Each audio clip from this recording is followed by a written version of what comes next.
सारी प्रशंसा और कृतज्ञता अल्लाह के लिए है, जो अत्यंत कृपालु, दयालु, आकाश और पृथ्वी के निर्माता, सभी लोगों के पालनहार हैं।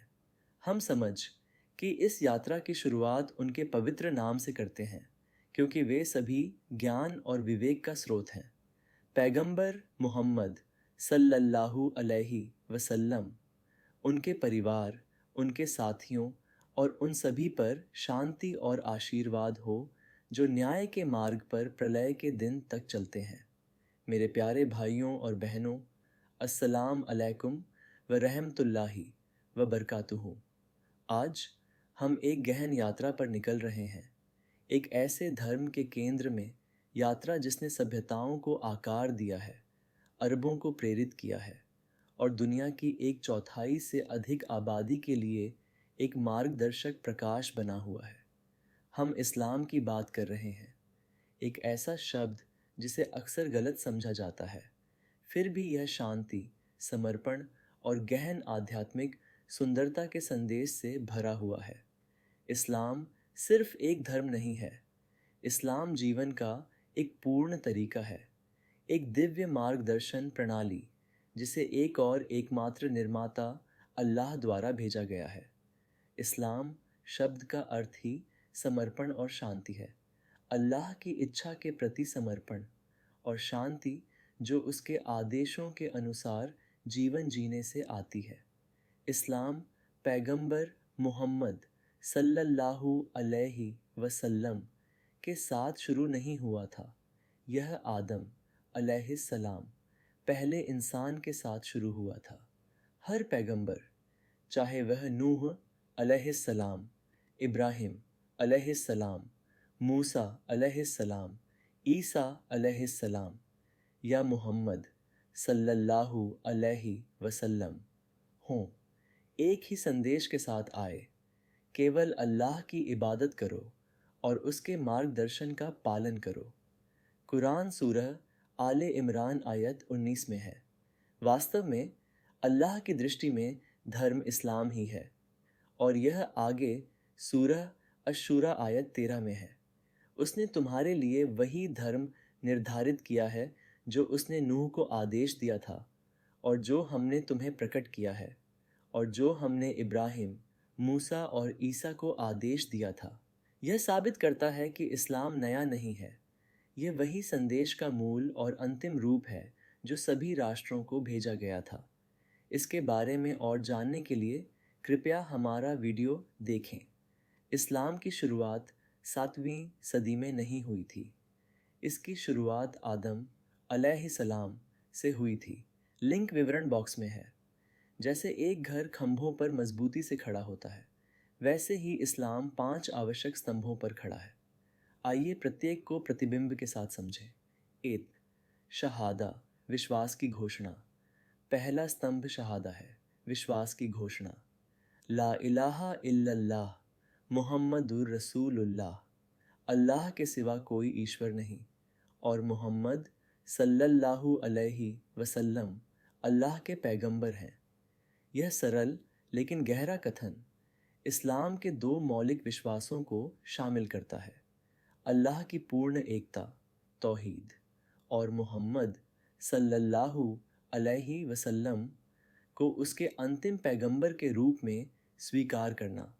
इस घोषणा को सच्ची श्रद्धा के साथ पढ़कर व्यक्ति इस्लाम के दायरे में प्रवेश करता है। तौहीद की अवधारणा इस्लाम को बहुदेववादी धर्मों से अलग करती है और इस बात पर जोर देती है कि अल्लाह अद्वितीय है, बिना किसी साथी, सहयोगी या मध्यस्थ के। यह विश्वास मनुष्य को बनाई गई चीज़ों की गुलामी से मुक्त करता है और उन्हें केवल निर्माता की आराधना की ओर निर्देशित करता है। इस्लाम शुद्ध एकेश्वरवाद, तौहीद, को वापस लाता है जो समय के साथ विकृत हो गया था। 2. सलाह, 5 दैनिक नमाजें।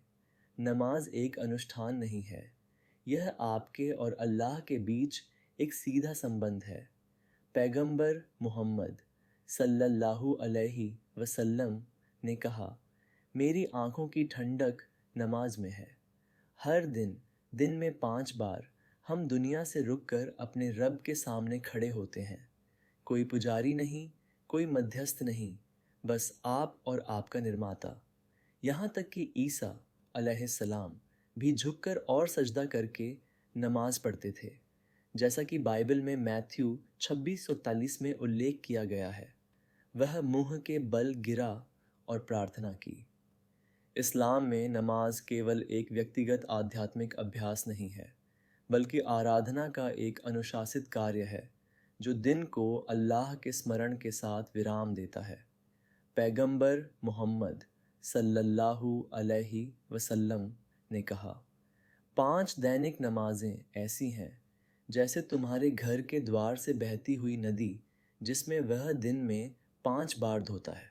5 नमाजें फज्र, जुहर, अस्र, मगरिब और ईशा की नमाजें आध्यात्मिक संबंध, अनुशासन और स्मरण के क्षण हैं।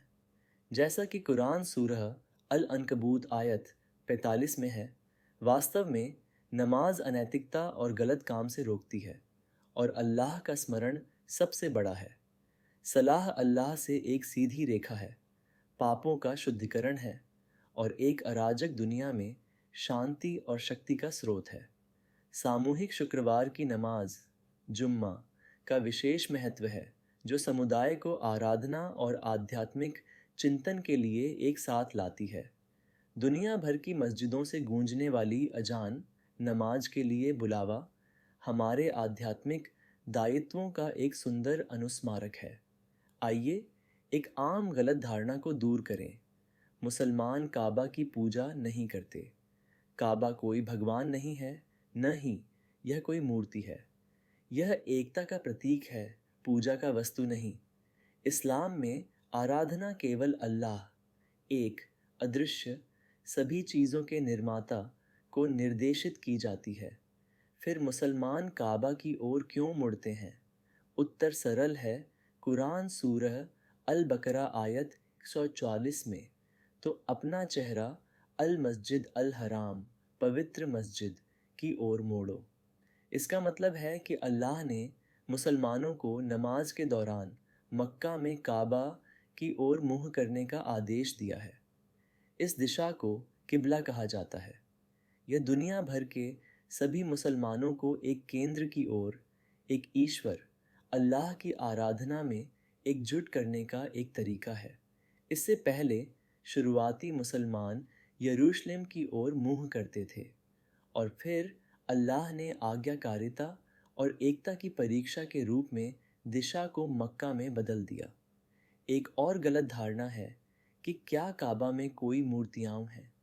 मेरे प्यारे भाइयों और बहनों, पूर्व इस्लामी समय के विपरीत जब काबा मूर्तियों से भरा हुआ था, पैगंबर मोहम्मद सल्लल्लाहु अलैहि वसल्लम ने मक्का की विजय के बाद सभी मूर्तियों को हटा दिया था। तब से यह किसी भी मूर्ति या छवि से पूरी तरह मुक्त रहा है। वास्तव में इस्लाम मूर्ति पूजा के सख्त खिलाफ है। कुरान सूरह लुकमान आयत 13 में है, अल्लाह के साथ कोई साथी मत बनाओ। उमर इब्न अल खत्ताब रजी अल्लाहु अन्हु का एक सुंदर उदाहरण। जब उमर रजी अल्लाहु अन्हु दूसरे खलीफा ने हज के दौरान काले पत्थर को चूमा तो उन्होंने कहा, मैं जानता हूँ कि तुम केवल एक पत्थर हो और न तो मुझे लाभ पहुँचा सकते हो और न ही नुकसान। अगर मैंने पैगंबर मोहम्मद सल्लल्लाहु अलैहि वसल्लम को तुम्हें चूमते हुए नहीं देखा होता तो मैं तुम्हें नहीं चूमता। यह दर्शाता है कि यहाँ तक कि साथियों ने भी काबा या उसके हिस्सों को दिव्य नहीं माना, केवल अल्लाह द्वारा आदेशित एक अनुष्ठान का हिस्सा। संक्षेप में, मुसलमान केवल अल्लाह की आराधना करते हैं, काबा की नहीं। काबा नमाज के लिए केवल एक एकीकृत दिशा, किबला है। इसमें कोई मूर्ति या चित्र नहीं है, केवल खालीपन और पवित्र सादगी है। यह एकता का प्रतीक है, दिव्यता का नहीं। 3. ज़कात, दान। इस्लाम केवल करुणा की बात नहीं करता, यह इसे संस्थागत करता है। ज़कात स्वैच्छिक नहीं है, यह एक अनिवार्य दान है। आपकी वार्षिक बचत का 2.5% गरीबों को जाता है और यह मुसलमानों द्वारा भुगतान किया जाने वाला एक अनिवार्य वार्षिक दान है जो धन की एक निश्चित सीमा को पूरा करते हैं। कुरान सूरह अत-तौबा आयत 103 में है, उनके धन से एक दान लो जिससे तुम उन्हें शुद्ध करो। ज़कात लालच के दिल को शुद्ध करता है और समाज का समर्थन करता है। ज़कात गरीबों, ज़रूरतमंदों, कर्जदारों और अन्य निर्दिष्ट श्रेणियों को वितरित किया जाता है। ज़कात सामाजिक न्याय को बढ़ावा देता है, असमानता को कम करता है और समुदाय के भीतर करुणा और एकजुटता का बंधन बनाता है। ज़कात सामाजिक न्याय और आर्थिक समानता के प्रति इस्लाम की प्रतिबद्धता का प्रतिनिधित्व करता है। कुरान सूरह अल बकरा आयत 110 में है, और नमाज स्थापित करो और ज़कात दो और जो भी अच्छा तुम अपने लिए आगे बढ़ाते हो तुम उसे अल्लाह के पास पाओगे। ज़कात की प्रणाली यह सुनिश्चित करती है कि धन समाज में प्रसारित हो और गरीबों और हाशिए पर पड़े लोगों की बुनियादी ज़रूरतें पूरी हों। यह साझा जिम्मेदारी की भावना पैदा करता है और समुदाय के बंधनों को मजबूत करता है। 4. सौम, रमज़ान में रोज़ा। रोज़ा केवल भूख नहीं है, यह अनुशासन, चिंतन और सहानुभूति के बारे में है। रमज़ान के धन्य महीने के दौरान, जो इस्लामी चंद्र कैलेंडर का 9वां महीना है, मुसलमान भोर से सूर्यास्त तक भोजन, पेय और अन्य शारीरिक ज़रूरतों से परहेज़ करते हैं। रोज़ा एक आध्यात्मिक प्रशिक्षण मैदान है जो आत्म अनुशासन, धैर्य और कम भाग्यशाली लोगों के प्रति सहानुभूति पैदा करता है। यह गहन भक्ति, कुरान पाठ और आत्मनिरीक्षण का समय है जो विश्वासियों को अल्लाह के करीब लाता है। अल्लाह कुरान में सूरह अल बकरा आयत 83 में कहते हैं, ए ईमान लाने वालों, तुम पर रोज़ा फ़र्ज़ किया गया है जैसा कि तुमसे पहले वालों पर फ़र्ज़ किया गया था, ताकि तुम तक़वा, ईश्वर चेतना प्राप्त कर सको।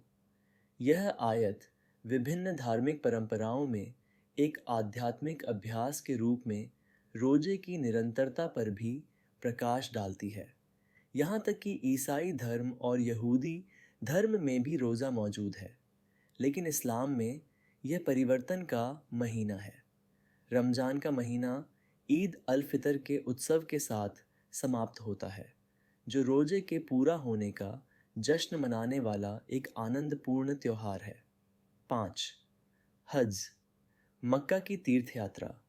5वां स्तंभ हज है, सऊदी अरब के पवित्र शहर मक्का की तीर्थ यात्रा, जिसे हर मुसलमान जो शारीरिक और आर्थिक रूप से सक्षम है उसे अपने जीवन काल में कम से कम एक बार करना चाहिए।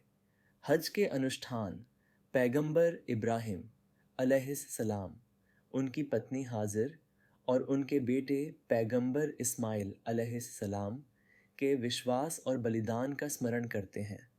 यह एकता का प्रतीक है, जहाँ हर नस्ल और भाषा के लाखों लोग एक ही सफ़ेद कपड़ा पहनते हैं और पुकारते हैं, लब्बैक अल्लाहुम्मा लब्बैक, मैं हाजिर हूँ, ए अल्लाह मैं हाजिर हूँ।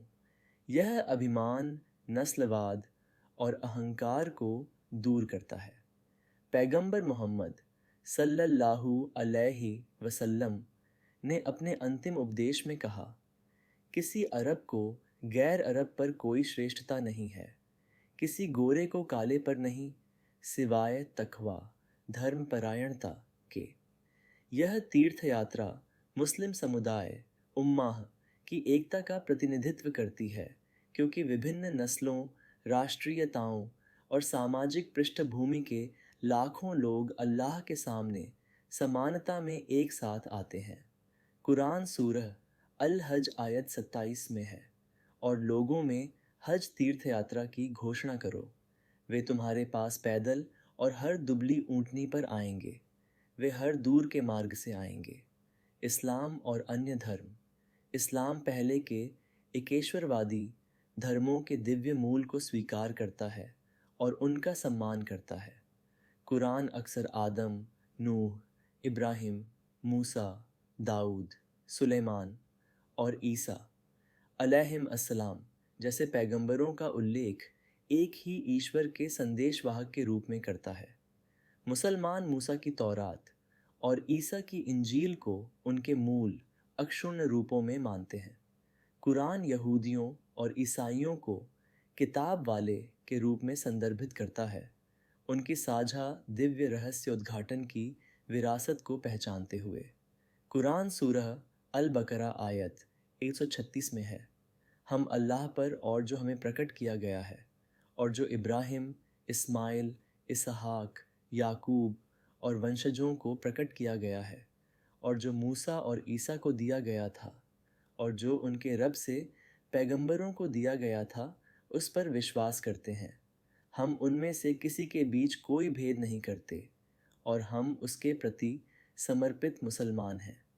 यह आयत इस्लाम के समावेशी दृष्टिकोण को खूबसूरती से दर्शाती है, पिछली रहस्य उद्घाटन की वैधता को स्वीकार करते हुए, जबकि यह बनाए रखती है कि इस्लाम अल्लाह से अंतिम और पूर्ण संदेश का प्रतिनिधित्व करता है।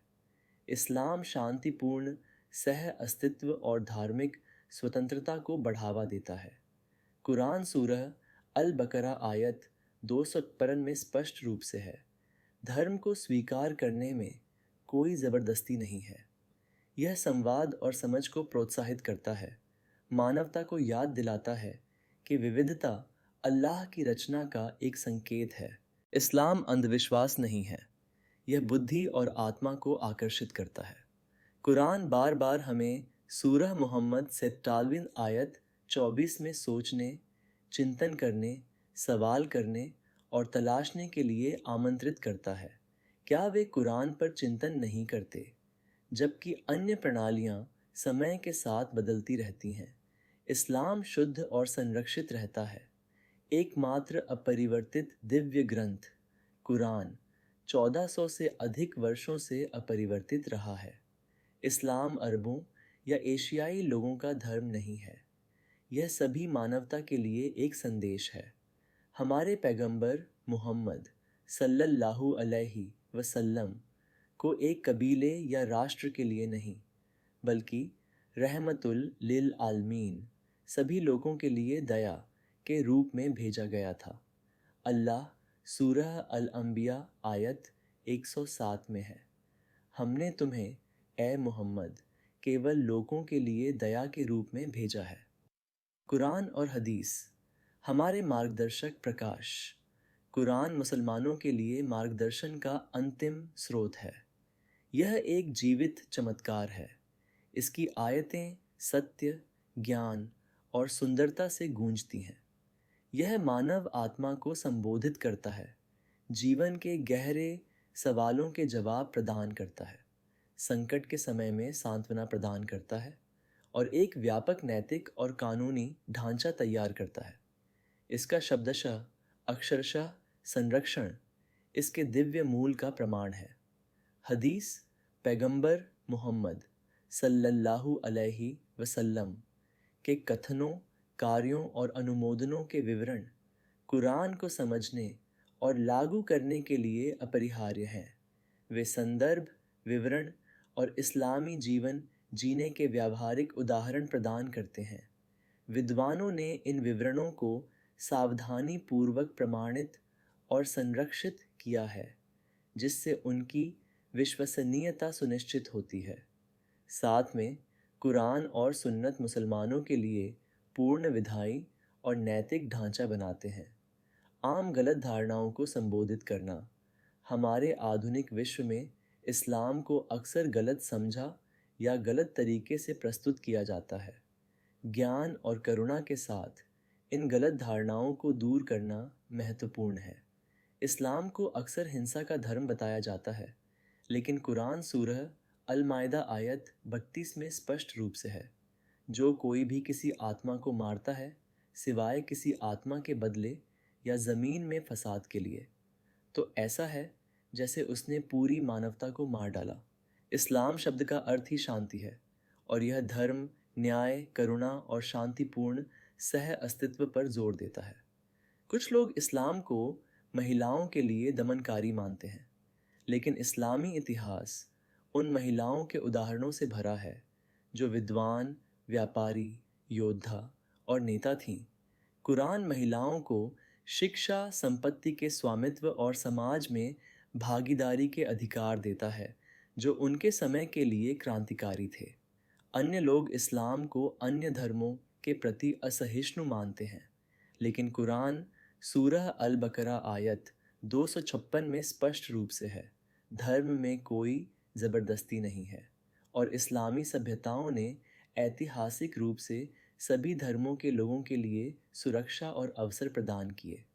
निष्कर्ष में, भ्रम, अराजकता और भ्रष्टाचार से भरी दुनिया में इस्लाम एक ऐसा धर्म है जो शांति, न्याय, करुणा और एक ईश्वर के प्रति समर्पण का आह्वान करता है।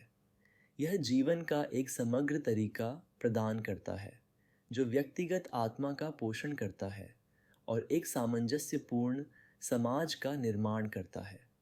यह संतुलन, संयम और मानव अस्तित्व के हर पहलू के लिए व्यावहारिक मार्गदर्शन का धर्म है। यह आपको सिखाता है कि कैसे जीना है, दूसरों के साथ कैसे व्यवहार करना है और आखिरत के लिए कैसे तैयारी करनी है। जीवन छोटा है, मृत्यु निश्चित है और आखिरत शाश्वत है। आइए इस जीवन को वैसे ही जिएं जैसे हमारा निर्माता चाहता है। आइए केवल नाम से मुसलमान न बने, बल्कि विश्वास, कर्म और समर्पण से भी बने। यदि आपको हमारा वीडियो पसंद आया है तो कृपया हमारे चैनल को और अधिक सामग्री के लिए सब्सक्राइब करने पर विचार करें, जो इस्लाम की सुंदरता और ज्ञान को दर्शाती है। आपका समर्थन हमें इस संदेश को व्यापक दर्शकों तक पहुंचाने में मदद करता है। जज़ाकमुल्लाहु खैरान।